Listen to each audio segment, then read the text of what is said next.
मारुती फुलेवाडी क्षेत्र सहाय्यक विहार महादेव मुंडे वन संरक्षक सिरसी यांना कासवाची अघोरी विद्याकरिता वापर करण्यासाठी अवैध वाहतूक व त्याची माहिती मिळाली असता गोपनीयता सापळा रचून सदरची कासवावर काळी जादूचा प्रयोग करून परत जात असताना 6 आरोपींना अटक करण्यात आली आहे।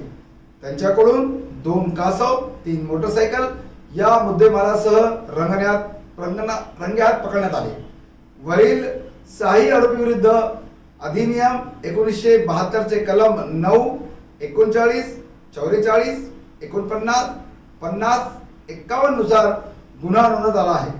सदरच्या आरोपींना सावली न्यायालयात हजर केले असता न्यायालयाने 4 दिवसाची वन कोठडी सुनावली आहे। सदर प्रकरण अंधश्रद्धा निर्मूलन समिती व पोलीस विभाग यांच्याकडे सुद्धा